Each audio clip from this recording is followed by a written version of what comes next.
विद्यार्थी मित्रांनो नमस्कार. मी डॉक्टर भारत यलगडाख, सहाय्यक प्राध्यापक department of geography, KRT art, BH commerce, AM science, popularly known as KTHM college. विद्यार्थी मित्रांनो, सर्वप्रथम आजच्या तासिकेमध्ये मी तुमचे सहर्ष स्वागत करीत आहेत. आपण जी 220B जिओग्राफी ऑफ महाराष्ट्र म्हणजेच महाराष्ट्राचा भूगोल हा जो स्पेशलचा पेपर यामधील चॅप्टर नंबर 1 याविषयी आपण चर्चा करत आलो. विद्यार्थी मित्रांनो, मागील तासिकेचा मागोवा घेत असताना मागील तासिकेला आपण ॲग्रिकल्चर किंवा शेती किंवा कृषी या चॅप्टर मधील problems of agriculture in Maharashtra या टॉपिक विषयी चर्चा करत आलो आहोत. विद्यार्थी मित्रांनो, मागील तासिकेचा मागोवा घेत असताना आपल्याला असाही विचार करावा लागेल की मागील तासिकेला आपण काय शिकलो किंवा मागील तासिकेमध्ये ते असणाऱ्या महाराष्ट्रातील कृषी समस्यांपैकी एक समस्येचा आपण अभ्यास केला. त्यामध्ये होती ती नैसर्गिक समस्या. म्हणजेच आता थोडक्यात असा विचार करत असताना आपल्याला असंही म्हणावं लागेल की महाराष्ट्राच्या कृषीचा विकास योग्य दिशेने योग्य प्रकारे होणे अत्यंत आवश्यक आहे. म्हणजेच महाराष्ट्राच्या जीवनाचा अविभाज्य घटक असं म्हणून पाहिलं गेलं पाहिजे. कृषी उत्पन्नात प्रगती साधारण स्वरूपाची आहेत. अनेक पिकांच्या हेक्टरी उत्पादनामध्ये महाराष्ट्राचा जरी बराचसा क्रमांक खालच्यावरचा असेल, कृषी प्रगतीबाबतचा बऱ्याच अनेक समस्या आहेत. या समस्यांची उकल होणे, त्याचबरोबर त्याच्या उपाययोजना होणे हेही अत्यंत महत्त्वाचे आहेत. या विषयीचा आपण या टॉपिक मध्ये बघणार आहोत. विद्यार्थी मित्रांनो, महाराष्ट्राच्या कृषी समस्याच्या खालील दृष्टिकोनातून विचार करत असताना असणाऱ्या वेगवेगळ्या सामाजिक समस्या असतील, आर्थिक समस्या असतील, तांत्रिक समस्या असतील किंवा आर्थिक समस्या असतील किंवा नैसर्गिक समस्या असतील यांचाही आपण या ठिकाणी मागोवा घेतला. आता नैसर्गिक समस्यांचा विचार करत असताना आपण मागील तासिकेला बघितलं आहे, अनिश्चित स्वरूपाचे हवामान असेल म्हणजे महाराष्ट्राच्या कृषी हा एक मान्सूनचा जुगार आहे. म्हणून शेतकरी दैवाधीन आहे असे म्हटले जाते. उदाहरणार्थ आपण जर विचार केला, अन्नधान्याचे उत्पादन पावसाच्या अनिश्चिततेवर अवलंबून असते. पावसाचे अयोग्य वितरण असेल, अपुरा पाऊस असेल, चक्रीय वादळे असतील, गारांचा पाऊस असेल, अतिपर्जन्य असेल, दुष्काळ असेल, उष्ण हवेची लाट असेल, थंड हवेची लाट असेल, दैवर असेल, जास्त किंवा दोषरहित सौरशक्ती असेल, प्रतिकूल हवामानाची परिस्थिती असेल, इत्यादी परिणामांचा धान्य उत्पादनावर नक्कीच परिणाम झालेला आपल्याला दिसून येतो. मान्सूनचे अनियमित अयोग्य वितरण असेल, त्याची अनिश्चित असेल, बऱ्याच वेळात मान्सूनचे आगमन लवकर होते तर काही वेळेस उशिरा झाल्याने पिकाचे संपूर्ण नुकसान त्या ठिकाणी होते. महाराष्ट्राच्या शेत जमिनीपैकी जर आपण विचार केला तर सुमारे 15% शेतजमीन जलसिंचनाखाली आहे. उरलेल्या 85% प्रदेशामध्ये जलसिंचनाअभावी शेतकऱ्यास नशिबाला हवाला ठेवावा लागतो. कृषी उत्पादनात केव्हाही एकदम वाढ होऊ शकते किंवा एकदम फार कमी प्रमाणात उत्पन्न मिळू शकते. परंतु वाईट परिणाम किंवा वाईट हवामान असेल किंवा रोगराई असेल किंवा पिकावरील किडीचा प्रतिकूल परिणाम उत्पादनावर होत असतो. याचाच आपण विचार केला की काही बघितलं असेल की महाराष्ट्राचे जीवन एक प्रामुख्याने कृषी व्यवसायावर अवलंबून आहे. नैऋत्य मोसमी वाऱ्याच्या पर्जन्यावर महाराष्ट्राची आर्थिक परिस्थिती आधारित असते. महाराष्ट्रामध्ये एका वर्षी पर्जन्य योग्य प्रमाणात आढळतं, पिके उत्तम येतात आणि वनस्पतीची वाढ झपाट्याने होते. याच प्रदेशात कदाचित दुसऱ्या वर्षी पर्जन्य अतिशय विरळ पडते आणि जमिनीत अति उष्णतेने भेगा पडतात आणि प्रदेश उजाड बनतो. या आपण बघितलं. त्याचबरोबर आपण बघितलं की महाराष्ट्रामध्ये असणाऱ्या शेती व्यवसायाची जमिनीची धूप असेल हा विचार सर्वात महत्वाची गोष्ट, एक गंभीर स्वरूप धारण करून राहिलेली समस्या. आता महाराष्ट्रातील अनेक भागातील शेतकऱ्यांना भौगोलिक परिस्थितीचा मातीची सुपीकता हळूहळू कमी होत आहेत याची कल्पना येऊ लागली आहेत. असे असूनही बरेच शेतकरी जमिनीच्या धुपेच्या बाबतीमध्ये उदासीन असल्याचे दिसून येते. आता उदाहरणार्थ आपण जर असा विचार केला की दख्खनच्या पठारावर ज्वारीच्या शेतात दरवर्षी 330 टन दर हेक्टरी मातीची धूप होते. आता महाराष्ट्रामध्ये 28 केंद्रातील 20,000 हेक्टर प्रदेशात निरीक्षण केलं असं आढळते की 17 ते 23% दरम्यान मातीच्या धुपेपासून वाचलेला आहे. म्हणजे 60% प्रदेशामध्ये 20 ते 22 सेंटीमीटर मातीचा थर राहिलेला नाही. आता डोंगर उतारावरील असेल, पडीक प्रदेशातील असेल किंवा गवताळ प्रदेशातील असेल माती वाहून जाते. आता माती वाहून गेल्यानंतर धरणे गाळाने भरून येतात आणि याचा परिणाम जलसिंचनाचे कालवे असेल, नद्यांच्या प्रवाहामध्ये अडथळे निर्माण होतात. आता सह्याद्रीच्या उतारावर होणारी झीज असेल, डोंगर उतारावर विनाकारण वाढत असलेली शेती असेल किंवा विशिष्ट ऋतूमध्ये भटक्या जमातीच्या उंचावरून प्रदेशातील गवताळ प्रदेशातील वास्तव्य यामुळे मोठ्या प्रमाणात मातीची धूप आणि पिकांचे नुकसान होत असते.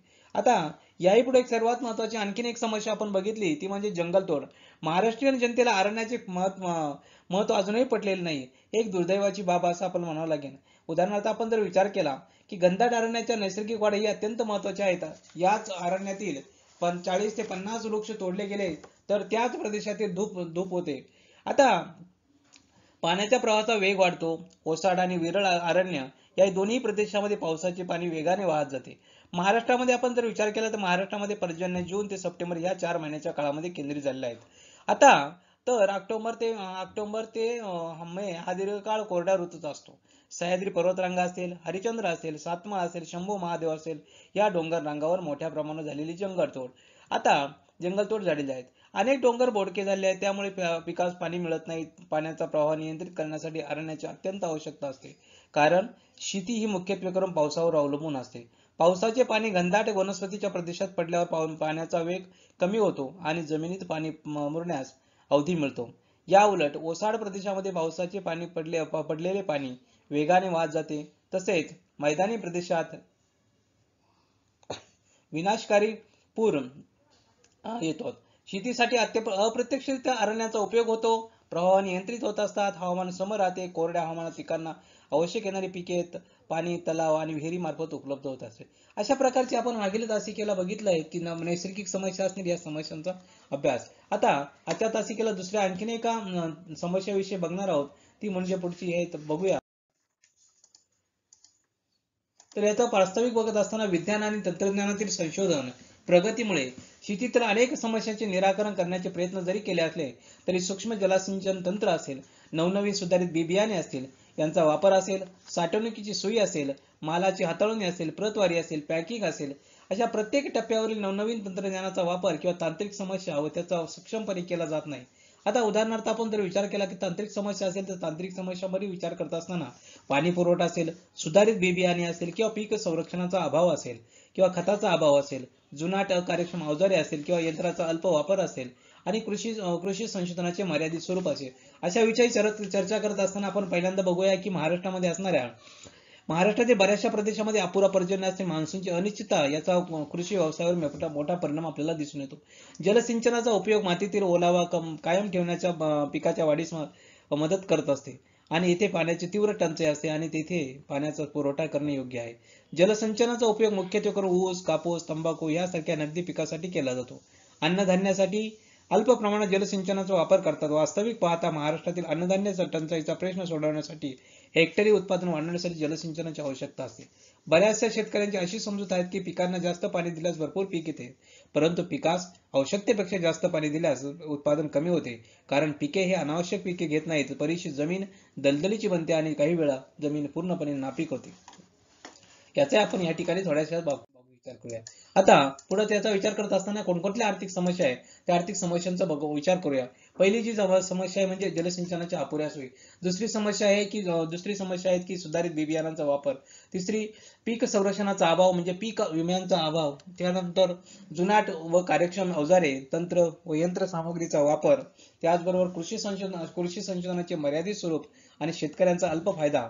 वाहतुकीच्या सोयीचा अभाव, मर्यादित गोदामे, अकार्यक्षम बाजारपेठा किंवा बाजारभावामध्ये चढ उतारपणा असेल, शीतगृहे असतील, बाजार विषयक माहिती असेल किंवा शेतकऱ्यांचे दारिद्र्य किंवा कर्ज पुरवठ्याचा अभाव, या सर्वांच्या या आर्थिक समस्या महाराष्ट्रातील शेतकऱ्याला या जाणवतात किंवा महाराष्ट्रातील शेतकऱ्यांचा जर या समस्यांचा विचार केला तर जलसिंचनाच्या अपुऱ्या सोयी असेल, सुधारित बियाणांचा अभाव असेल, पीक संरक्षणाचा अभाव असेल म्हणजे पीक विमा याचा अभाव असेल किंवा जुनाट किंवा कार्यक्षम अवजारे असतील किंवा तंत्र किंवा यंत्र सामग्रीचा वापर असेल, कृषी संशोधनाचे मर्यादित स्वरूप असेल, शेतकऱ्यास अल्प फायदा होत असेल, थोडक्यात शेतकऱ्यास अल्प फायदा होतो, वाहतुकीच्या सोयीचा अभाव असेल, मर्यादित गोदामे असेल, अकार्यक्षम बाजारपेठा, बाजारभावामधील चढ उतार असेल, शीतगृहे असेल, बाजारविषयक माहिती असेल, शेतकऱ्याचे दारिद्र्य, कर्ज पुरवठ्याचा अभाव, या सर्व समस्यांचा आपण आर्थिक या घटकामध्ये टाकत आलो आहेत.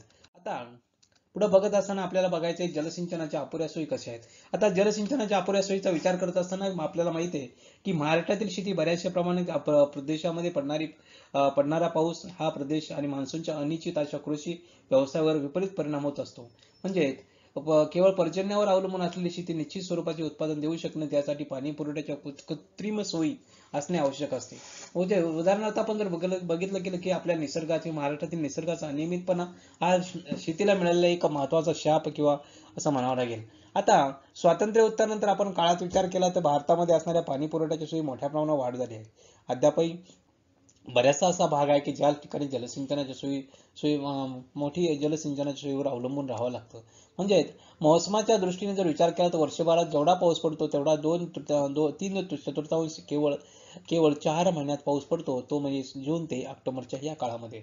आता आपण जर विचार केला तर बाकीच्या महिन्यामध्ये अतिशय कमी असल्यामुळे शेतकऱ्यांना एकच पीक घ्यावे लागते. हे चित्र बदलून बऱ्याच ठिकाणी ह्या जलसिंचनाच्या सुविधा निर्माण झाल्यामुळे वर्षाच्या इतर काळात सुद्धा शेतीला पाण्याचा शाश्वत पुरवठा होण्यास जलसिंचनाचे फार महत्त्वाचे आहेत. म्हणजे निरनिराळ्या प्रदेशामध्ये घेतली जाणारी पिके विविध प्रकारची असू शकतात. त्यांना लागणारे पाणी सुद्धा वेगवेगळ्या प्रकारच्या वेगळ्या प्रमाणामध्ये आणि मात्रेत घ्यावे लागते. पिकांना जास्त पाणी लागते तर काहींना पिकांना बराच काळ पाणी द्यावे लागत नाही. म्हणजे आता भारतीय कृषी अनुसंधान परिषदेने दिलेल्या अनुमानानुसार गव्हाला जर बघितला आपण 14.8 एकर इंच इतके पाणी लागते, तर धान्याला 41.7 आणि ऊसाला 95 एकर एकर इंच इतके पाण्याची गरज लागते, असा आपल्या ठिकाणी अंदाज घेईल. म्हणजे आपण असा जर जलसिंचनाच्या बाबतीमध्ये विचार करत आलो असतो तर ज्यावेळी पिकाला आवश्यक पाणी तितकेच पाणी पर्जन्यापासून मिळू शकत नाही, त्यावेळी जलसिंचनाच्या सोयीसाठी किंवा सोयी हा एक महत्त्वाचा पर्याय ठरू शकतो. किंवा जलसिंचनाच्या सोयी जर उपलब्ध असल्यास पिकाची गरज ओळखून कमी जास्त पाणी देता येते. अर्थात त्यानुसार विविध प्रकारचे पीक घेणे ही शेतकऱ्याला शक्य झाले आहेत. उदाहरणार्थ आपण जर असा विचार केला की मर्यादित पिकाच्या लागवडीमुळे उत्पन्न सुद्धा मर्यादित राहिले आहे आणि त्याचमुळे महाराष्ट्रातील एकूण क्षेत्राचा जर विचार केला जलसिंचनाचे क्षेत्र कमीच आहेत.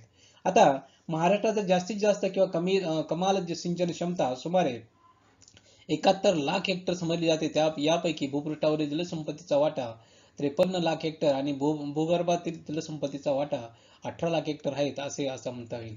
भूपृष्ठावरील पाण्यापासून भिजवता येईल अशी जर आपण विचार केला तर 53 लाख हेक्टर जमिनीपैकी मोठ्या आणि मध्यम प्रकल्पाद्वारे 41 लाख हेक्टर जमीन आणि लघु पाटबंधारे योजनेखाली 12 लाख हेक्टर जमीन ही प्रामुख्याने भिजवता येते असं आपल्याला म्हणता येईल. आता महाराष्ट्राचा जर आपण विचार केला की आपल्या महाराष्ट्रातील भौगोलिक एकूण क्षेत्र सुमारे 3.7 हेक्टर क्षेत्र असून त्यापैकी 2.11 हेक्टर क्षेत्र जमीन शेतीखाली आहे असं आपल्याला म्हणता येईल. म्हणजेच सुमारे 2 कोटी हेक्टर पैकी फक्त 71 लाख हेक्टरलाच पाणी पुरवठा होऊ शकतो असं आपल्याला म्हणू शकतो. आता त्यानंतर पुढचा समस्या म्हणजे सुधारित बी बियाणांचा अभाव.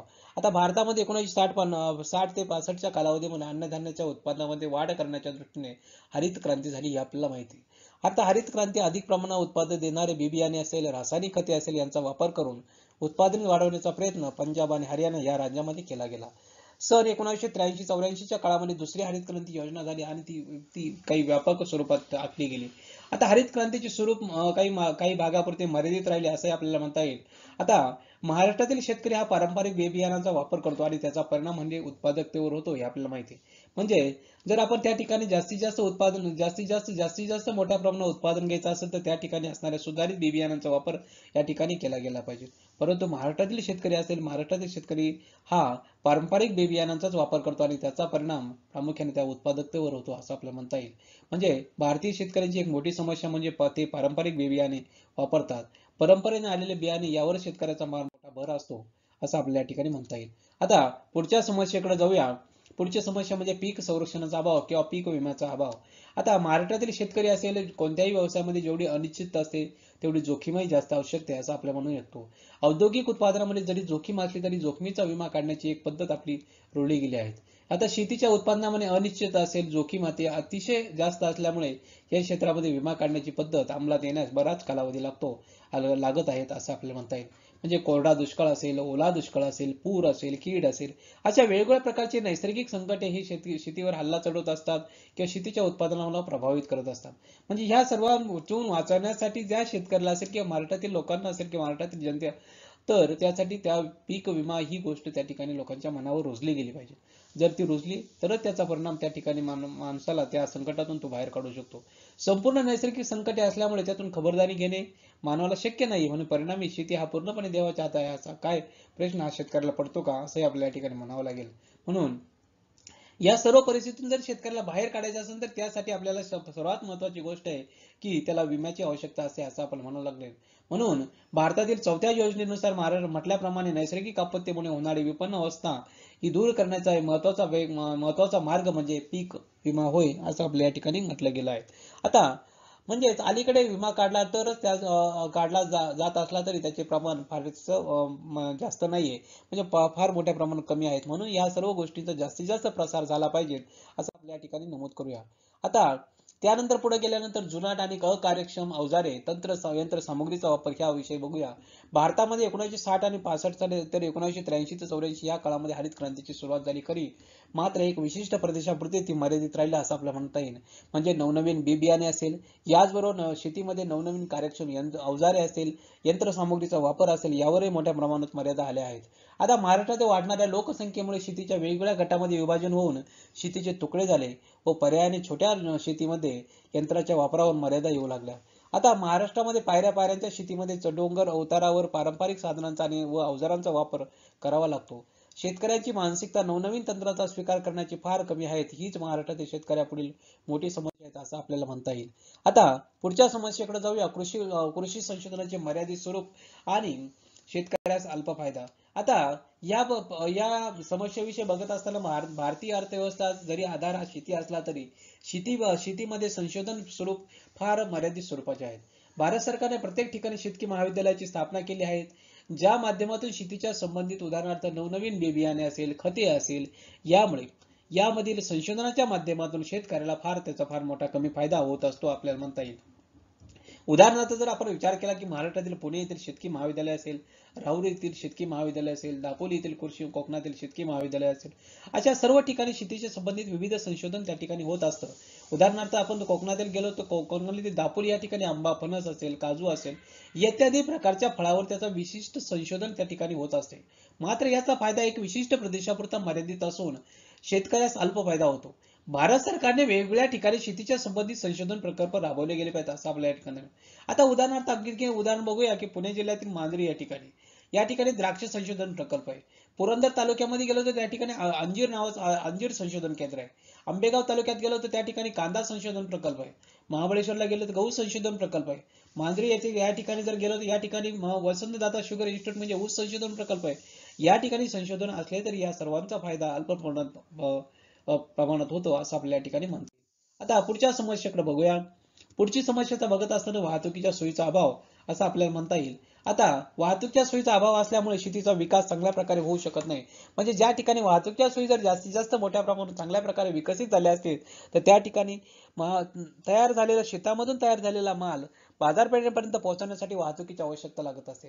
म्हणजेच यासाठी शेती जर त्या ठिकाणी वाहतुकीच्या सुविधा चांगल्या प्रकारे असतील, ज्याप्रमाणे लवकरात लवकर जर शेतमाल हा बाजारपेठेपर्यंत पोहोचू शकत असेल तर त्या ठिकाणी नक्कीच त्या ठिकाणी शेतीचा विकास होऊ शकतो असं आपल्याला म्हणता येईल. म्हणजेच महाराष्ट्रामध्ये उत्पादन किंवा बाजारपेठा यामुळे जास्त अंतर असल्यामुळे भूमार्गाचे उत्तम जाळे असेल तरच कृषी माल विपणन योग्य प्रकारे होऊ शकते असं आपल्या ठिकाणी म्हणता येईल. म्हणजे शेतीत खूप माल आणि नाशवंत असल्यामुळे थेट बाजारापर्यंत पोहोचू शकतो. म्हणजे या सर्व गोष्टी असेल म्हणजे कित्येक वेळ बघितला पण काही ठिकाणी बैलगाड्या असतील, केसरे असतील यांचा उपयोग करून शेतमाल वाहून नेण्यासाठी केला होतो. पण पुढे तो मालट्रकचा उपयोग करून महाराष्ट्रातील काही भागामध्ये शेतीयोग्य जमीन करून बाजारपेठेपर्यंत माल पोहोचवण्याचा प्रयत्न त्या ठिकाणी केला जातो. आता या सर्व झाल्या वाहतुकीच्या बाबतीमध्ये असणारा अभाव म्हणजे वाहतुकीच्या सोयीचा असणारा अभाव आपण या ठिकाणी बघितलं. आता पुढचं बघू साठवणूक क्षमता म्हणजे मर्यादित गोदाम आहे. जर जास्तीत जास्त मोठ्या प्रमाणावर उत्पादन झालं तर उत्पादन झालेला माल किंवा नाशवंत असलेला माल गोदामे असतील किंवा कोल्ड स्टोरेज असेल ची आवश्यकता लागत असते. जर नाशवंत माल असेल तो जास्तीत जास्त जर बाजारपेठेपर्यंत पोहोचू शकत नसला तर तो कोल्ड स्टोरेज असेल किंवा गोदाम यांच्या सहाय्याने तो साठवणूक करण्याची आवश्यकता असते. उदाहरणार्थ आपण जर विचार केला महाराष्ट्रातील कांदा उत्पादक प्रदेश जरी मोठा असला तरी त्याची साठवणूक क्षमता अतिशय कमी आहे की ज्यामुळे एखाद्या वेळेस कांदा या पिकाला योग्य भाव असला तरी त्यावेळेस बाजारपेठेत नेता येत नाही असे आपल्या ठिकाणी बघता येईल. म्हणजेच शासनामार्फत खूप काही ठिकाणी गोदामे असल्यामुळे सगळ्या ठिकाणी माल साठवता येत नाही असे आपल्या ठिकाणी म्हणू शकतो. शेतकऱ्याकडे कोल्ड स्टोरेज अतिशय गरजेचे आहे. मात्र ते उभारण्यासाठी येणारा खर्च असेल किंवा विद्युत पुरवठा असेल त्याचे गणित बसत नसल्यामुळे मर्यादित गोदामे राहिली आहेत. आणि या सर्वांचा परिणाम जर आपण विचार केला किंवा या सर्वांच्या गोष्टीचा परिणाम हा शेती असेल किंवा शेतकऱ्याच्या आर्थिक परिस्थितीवर नक्कीच झालेला आपल्याला दिसून येईल. त्यानंतर पुढच्या त्याच्याकडे जाऊया आपण ती म्हणजे अकार्यक्षम बाजारपेठा किंवा बाजार भावामधील चढ उतार. शेतीमधील खूप उत्पादने असतील किंवा निर्यातीसाठी असल्याने आंतरराष्ट्रीय असेल, राष्ट्रीय असेल, स्थानिक बाजारपेठेतील चढ उताराचा फटका हा शेतकऱ्यास बसत असतो असं म्हणता येईल. त्यामुळे आगपेट्यावर लक्ष ठेवणे असेल, माहिती मिळवत राहणे असेल किंवा योग्य भाव मिळेपर्यंत माल साठवून ठेवणे आवश्यक असतील असाही आपण त्या ठिकाणी म्हणून आहे. म्हणजे शेतकऱ्यास लवकर परतावा मिळत नाही आणि शेतकऱ्याचं आर्थिक संकट ओढावते आणि शेवटी शेतकरी हा कर्जबाजारी होतो. आता या सर्वांचा परिणाम म्हणून आपण बघितलं की बाजारामध्ये होणारा चढ उतार असेल, या सर्वांचा परिणाम हा शेतकरी कर्जबाजारी होतो असे आपल्याला म्हणू शकतो. त्यानंतर पुढचा शीतगृह आहे. विपणन संचालनाद्वारे शीतगृहाचा विकास केला जातो. आता शेतमालाची साठवण शास्त्रीय पद्धतीने करण्याच्या दृष्टीने तांत्रिक मार्गदर्शन देण्याचे काम ही संस्था करते. म्हणजे शीतगृहे नसल्यास कांदे असेल, बटाटे असेल, फळभाज्या असेल, मासळी असेल, दुग्ध उत्पादन असेल इत्यादी नाशवंत मालाचे नुकसान होऊन शेतकऱ्याचा तोटा होतो असं आपल्याला म्हणता येईल. आता बाजारविषयक माहिती. शेतकऱ्यांना बाजारातील घडामोडीची योग्य माहिती नसल्यामुळे होणारे नुकसान असेल विचारात घेऊन अशा माहिती सातत्याने सरकारद्वारे पुरवणे गरजेचे असेल. याकरिता आकाशवाणी असेल, रेडिओ असेल, भ्रमणध्वनी असेल अशा विविध प्रकारच्या अतिशय वापर महत्त्वपूर्ण आहेत. मात्र त्यासाठी भारतातील कित्येक ठिकाणी संदेशवहनाच्या सुविधा अभाव असल्यामुळे बाजारपेठेविषयक माहिती शेतकऱ्याला मिळत नाही आणि त्याचा परिणाम आणि माहिती मिळत नसल्यामुळे शेतकरी किती भाव चालू आहे या गोष्टी त्याला मिळाल्या पाहिजे आणि ह्या मिळत नसल्यामुळे त्या ठिकाणी त्याला त्या असणाऱ्या अशा या गोष्टींमुळे त्याला आर्थिक संकटाला नक्कीच सहन करावा लागतो असं आपल्याला म्हणता येईल.